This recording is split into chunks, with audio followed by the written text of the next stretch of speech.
Easy tutorial on how to make aperture dance costume as a beginner.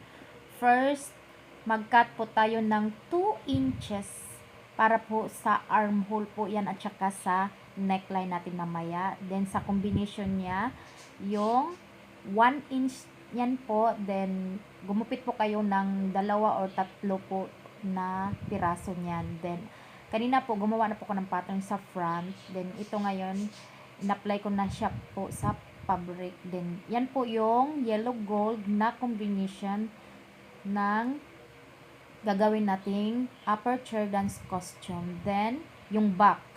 Ganito po yung magiging itsura ng back po, guys. Ayan. Then, after nyan, gugupitin po natin yung front po na may combination. And yan po siya. Papakita ko po sa inyo mamaya ang kabuuan niya pong magiging itsura ng front natin. Sundan nyo lang po, guys. Or kayo na pong bahala sa design. Pero ito po yung na ano kong na design. Kasi simple lang siya. Tapos kayang-kaya naman siyang gawin or tahiin. Then after po nyan, guys, makikita nyo na yung resulta ng pattern natin. Yan. Yan na po siya, guys. O, diba? Ang ganda ng combination. Then, first, tahiin po natin yung ilalagay natin na piping dyan sa ano, sa harapan, sa front. Then, ito po, guys, inasimbol ko na po yung para sa armhole at saka sa neckline. Ayan.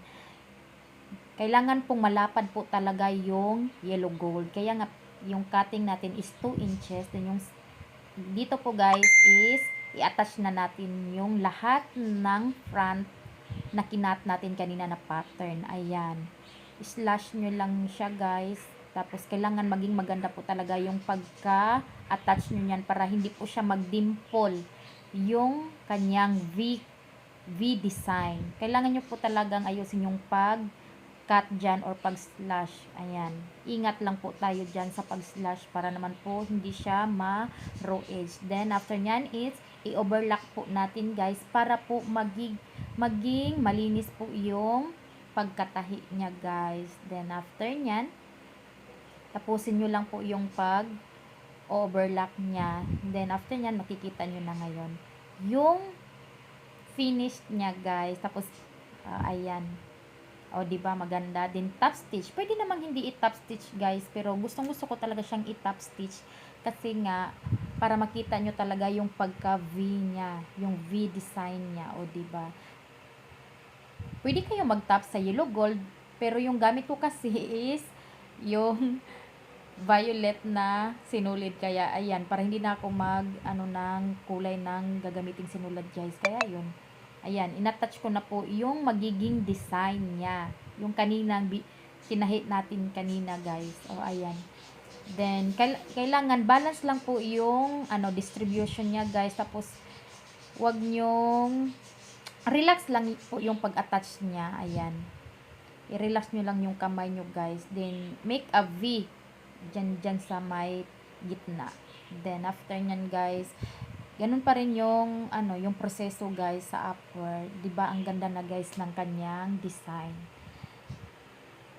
Pwedeng-pwede niyo naman po siyang lagyan ng logo, pero as of today, di ko muna siya lalagyan ng logo kasi nga nagmamadali tayong ma-upload ito. Para naman po sa mga gustong gumawa diyan ng chair dance costume para sa anak nila, o 'di ba?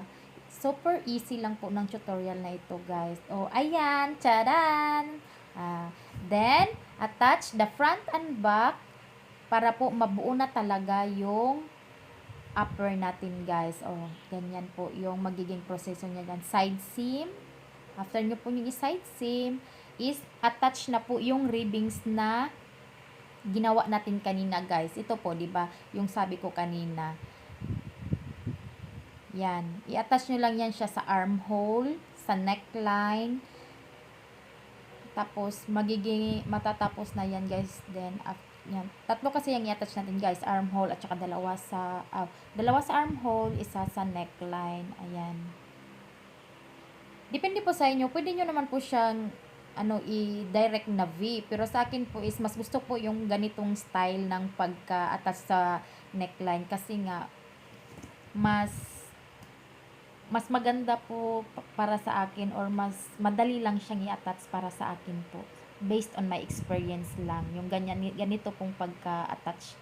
O, di ba? Then, i-overlock na po siya after para po maging malinis. Then, after po niyan is top stitch na po siya. Madali lang talaga siya, guys, as in. Kasi nga, at this moment, excited na akong makita talaga or suotin to kasi nga, gustong-gusto ko yung color combination niya, guys.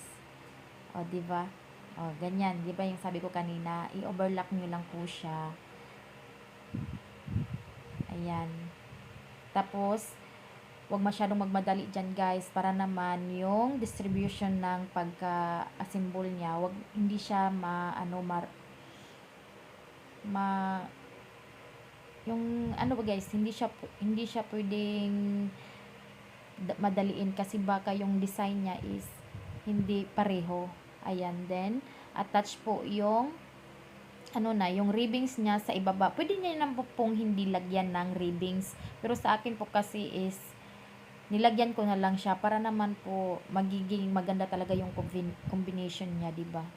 Tapos no need na siyang i-top stitch yung dito, guys, kasi okay lang naman siyang tingnan na walang top stitch. Basta yung sa armhole lang at saka sa neckline, top stitch nyo talaga siya kasi yun po yung nagpapaganda, yung pagta-top stitch. Pwedeng 1/16 na top stitch, pwedeng 1/4 or 1/8, depende po sa gusto nyo.